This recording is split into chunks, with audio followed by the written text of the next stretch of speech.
It's the Brad and John Show. It is the Brad and John Show. Today's date is the 23rd of January. It's a Friday, TGIF. John, you know, sometimes I look into the future and I see things that other people don't see. Remember yesterday we talked about Nekima Levy Armstrong. Do you remember our discussion with that? Oh, yeah, the Minnesota lady. She's a nonprofit philanthropist, Brad. How dare you criticize her? Right.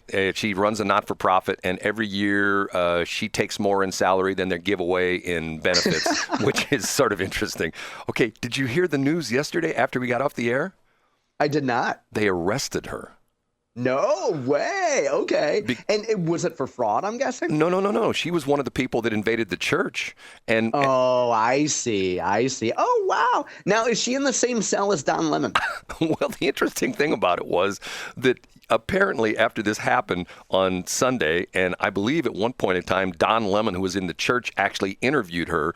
And then she started on Monday and Tuesday when the feds started rattling their sabers, essentially saying, okay, you've stepped over the line.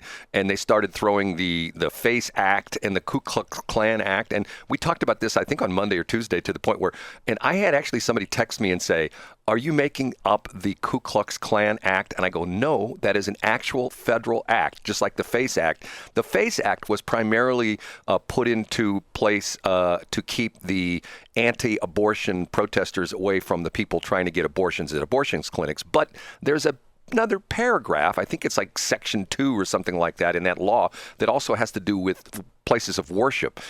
Anyway, the idea was that under federal law, you cannot barge into a church and protest, in so many words, what they're saying, and that's what she's been charged with. But she did an interview with Don Lemon in the church when she talked about, and apparently I haven't seen the interview, I tried to find it last night and I couldn't find it, where Don Lemon is interviewing her, and she specifically calls it a protest. But after the feds started rattling their sabers on Monday and Tuesday, she said, well, it wasn't really a protest. We showed up at the church and we sat down in the chairs.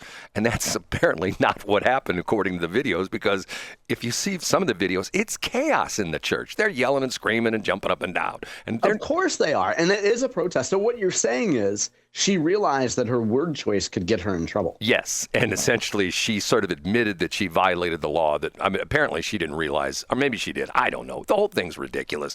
And I've talked about this before.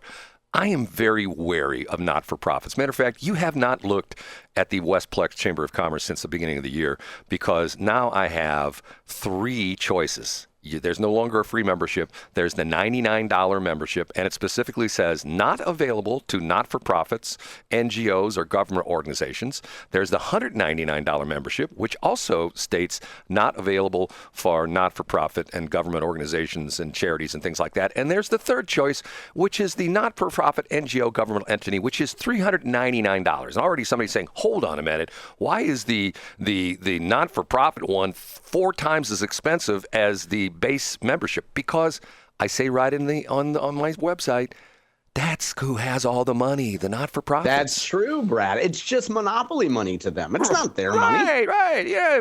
You have another bake sale, have another trivia night, and bring in that money because. And see, I get it. People are going to go, I can't believe you're saying that. You know. There's a perfect example. If I go on the air and I ever tell this story, I know I would get pushback from a lot of people.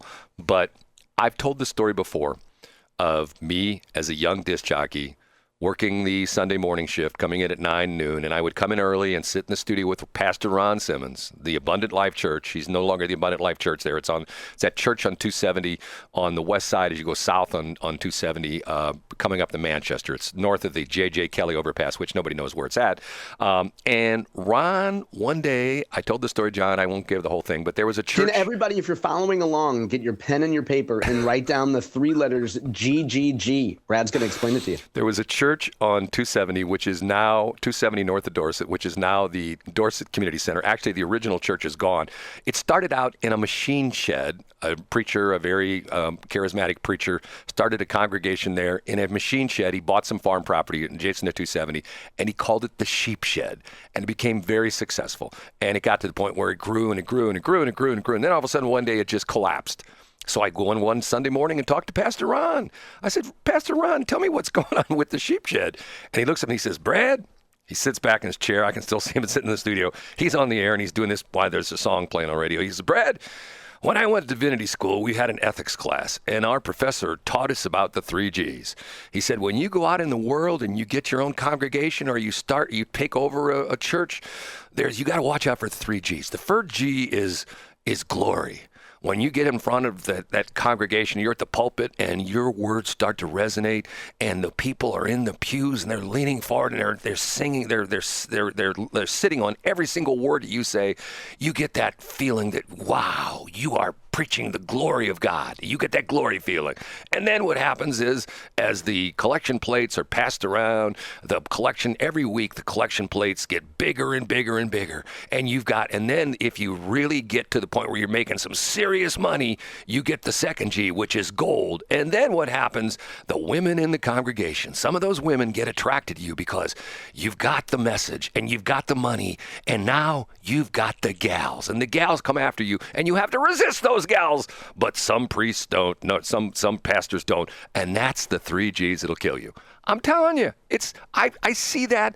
I can give you the names of churches where I can tell you that's exactly. Now, for goodness sake, the third G has not been invoked yet. At least we don't know if it has been. But I can tell you churches that have the 2 Gs, and to the point where it's a business. It's not just a church.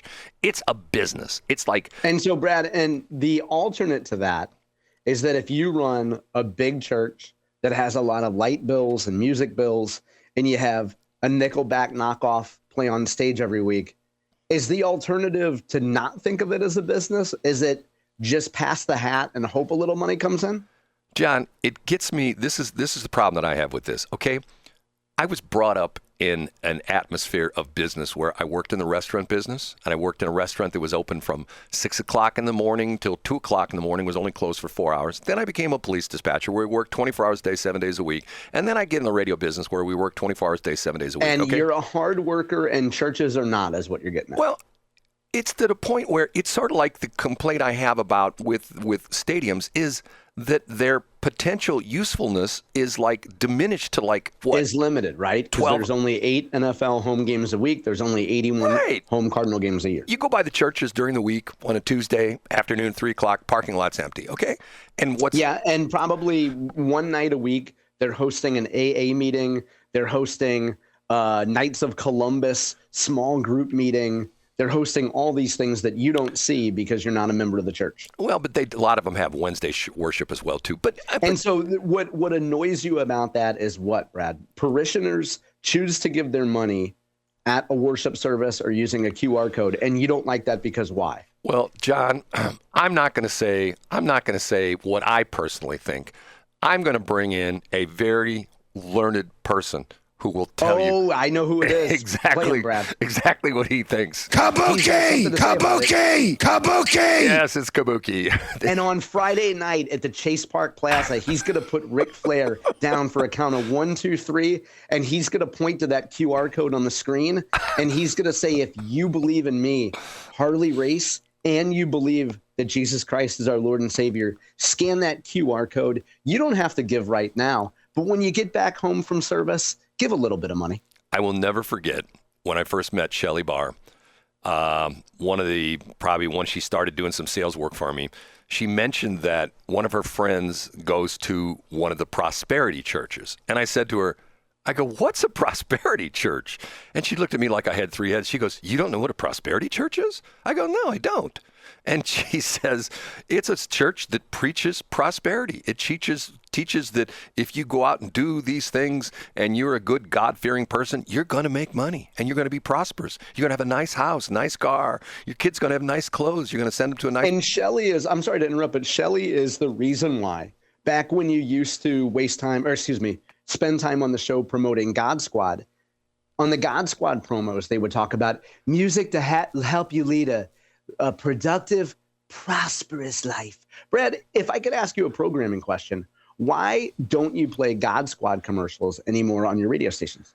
Because God Squad is undergoing, it's funny you should mention that, because I've been working behind the scenes. God Squad is essentially, I'm working on God Squad 2.0. Okay. And what's more mind share? an all AI song station or God Squad or none of the above? Run that by me again. What gets more time during the course of your work week? Would you say you spend more time on an all AI song station idea, more time on God Squad, or more time watching Clitoral McFarlane? I don't really know what to tell you on that. I don't know what to tell you on that.